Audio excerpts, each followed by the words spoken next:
Hi, Pumpkin, and welcome to Volume 11 of my ongoing series, Hi, Pumpkin, which is designed to help you become an awesome woman from being an awesome girl. So, today we're going to talk about something that hits all of us and it'll continue to hit us throughout life. It's called sadness. And we've all experienced sadness, and sadness comes in different forms. I just want to give you some strategies on how to deal with it so it doesn't completely overwhelm you. As you know, I've had an interesting life and I've experienced a lot of sadness like everybody. One of the interesting things about when you're going through sadness or you're going through a hard time is you often think you're the only one.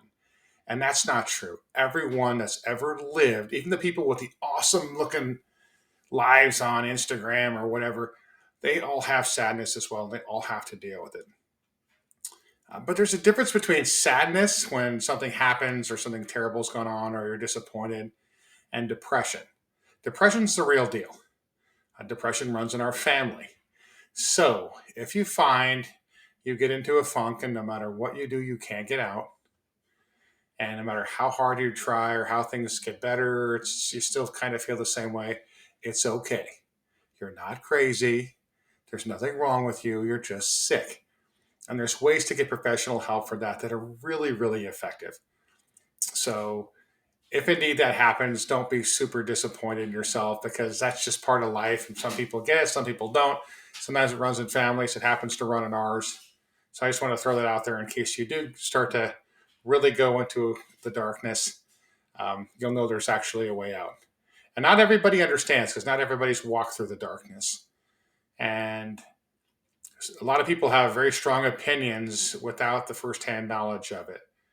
So I would say avoid those people because they're going to give you bad information.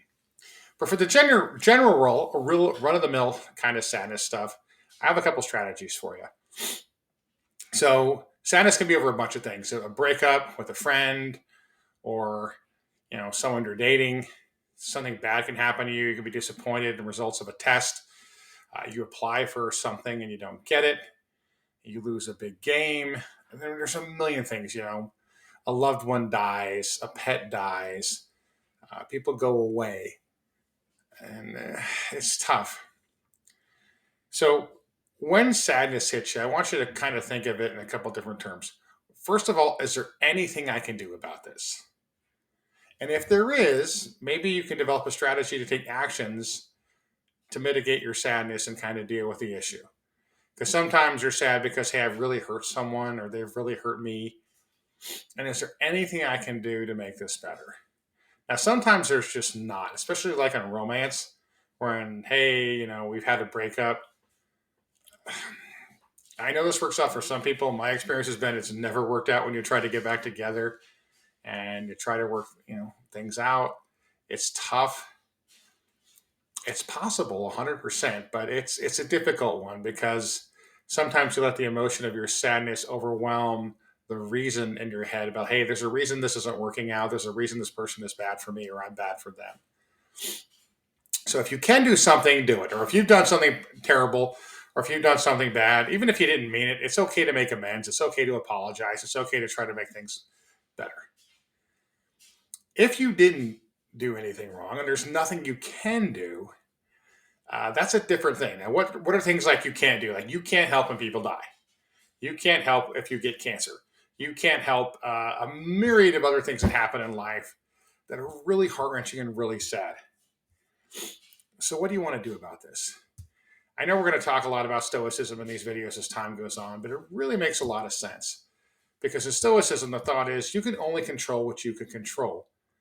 So, if you can't control it, there's not a lot of sense in obsessing over it. I can't help that I have this disease, or that someone I love got this disease, or that someone I love or like is dead or dying, or my pet left, or whatever. Those things are just terrible. And I hate them, but they're part of life, and it's a natural part of life. But if you can't do anything about it, what can you do to make yourself feel better and not obsessive? The first thing, as you know, I'm a religious guy. I strongly believe in God. Pray.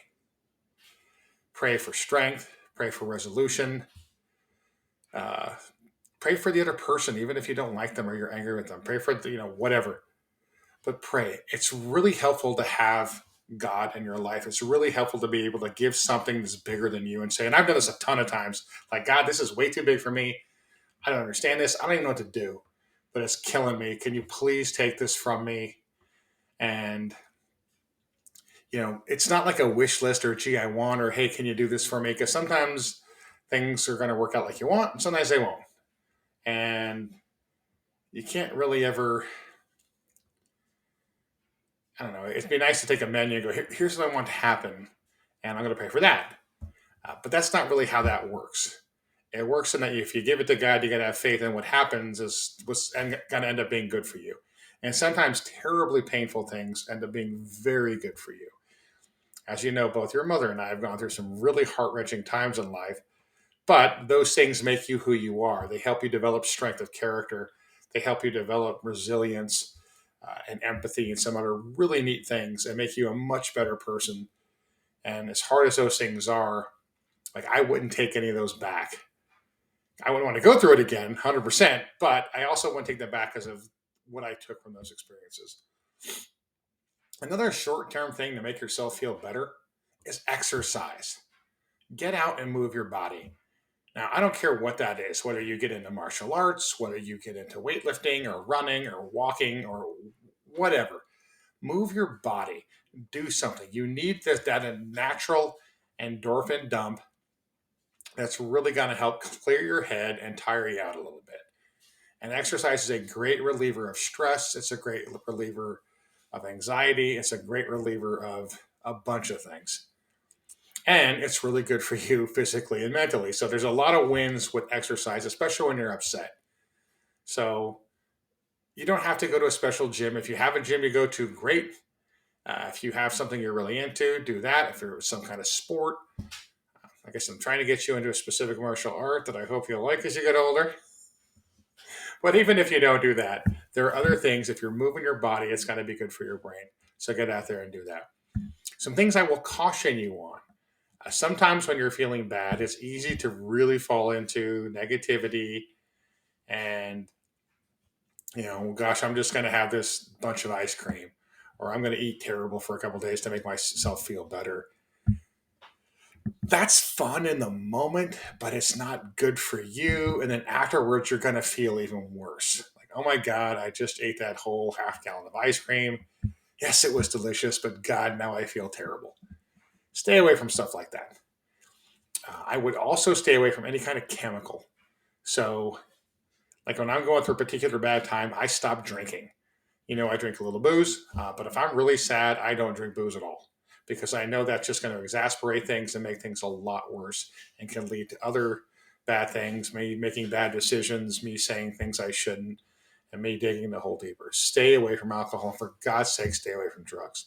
I know a lot of people who get into drugs do it to numb some pain. Uh, it's not all about getting high, although I know a lot of people use drugs to get high and they like how it feels. But for a lot of folks, it's about numbing pain from prior trauma. And while it can have that effect for a bit, it really compounds the problems and makes things rough. So please, please, please stay away from that kind of stuff.